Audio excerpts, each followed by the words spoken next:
Halo semuanya, kembali dengan saya Dr. Patriot Haryo. Saya adalah dokter di Klinik Utama CMI yang tepatnya ada di Bandung.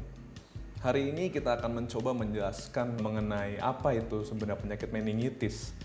Karena banyak sekali orang-orang yang mengidap penyakit tersebut, bahkan mereka tidak tahu bahwa mereka mengidap meningitis. Kita harus tahu apa itu gejala-gejala dari meningitis, kemudian penyebabnya apa, sehingga kita bisa aware, kita bisa segera memeriksakan diri kita ke dokter.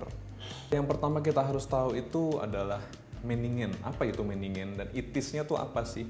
Meningen itu adalah sebuah selaput yang pada otak, melapisi bagian otak dan sumsum tulang belakang. Dan meningen ini fungsinya untuk melapisi dan melindungi dari otak tersebut. Itisnya itu adalah sebuah peradangan, jadi meningitis.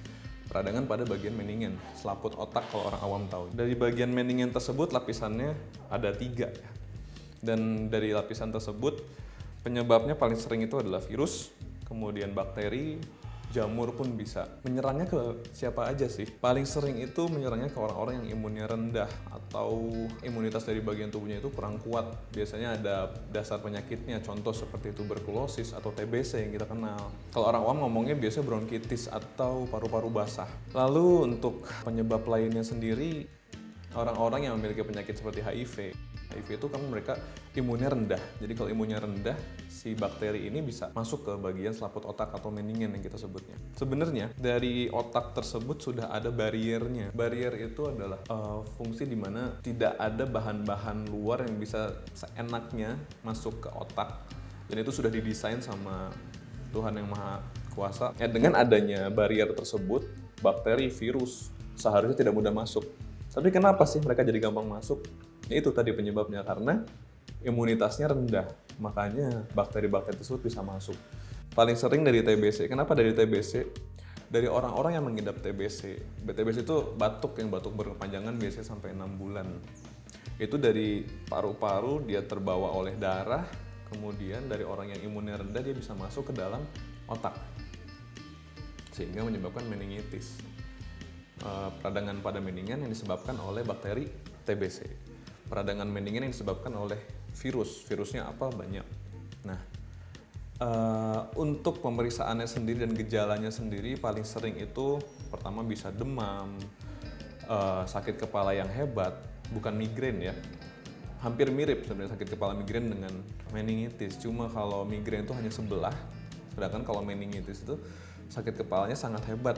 Bahkan orang itu bisa menjeduk-jedukan kepalanya ke tembok saking sakitnya. Selain ada sakit kepala juga, biasanya bagian leher itu terasa kaku. Tapi bukan kaku menurut orang awam, harus diperiksakan ke dokter, namanya kaku kuduk. Pada saat ditekuk dia akan ada tahanan yang sangat kuat. Dari pemeriksaan-pemeriksaan tersebut dan gejala-gejala seperti demam, sakit kepala hebat, dan kaku kuduk bisa dianggap atau suspek ke arah meningitis, dan itu harus segera diperiksakan. Pemeriksaannya bisa datang ke dokter saraf, spesialis saraf yang Anda kenal atau di sekitar Anda silakan, atau ke dokter umum pun bisa untuk diagnosis awalnya.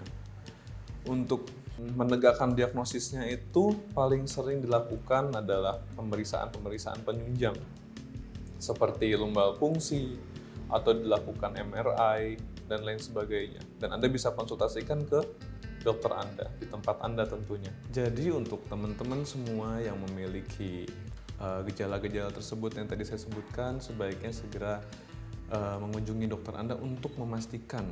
Harapannya sih ya hanya nyeri kepala biasa ya, mungkin karena Anda stres atau Anda kurang tidur, asupan makan kurang bagus. Tapi kalau sampai benar ke meningitis, sebaiknya cepat dilakukan tindakan dan prosedural yang tepat, dan jangan mencoba menyembuhkan diri sendiri ya tanpa ada pengetahuan atau tanpa ada dasarnya, karena yang bisa menilai itu untuk saat ini adalah dokter.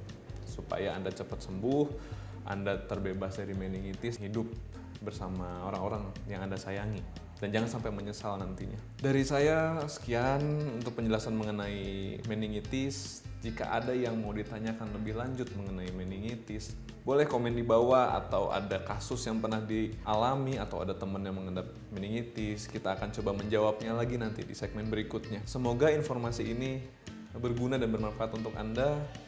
Saya pamit mundur, saya Dr. Patriot. Wassalamualaikum warahmatullahi wabarakatuh. Dadah.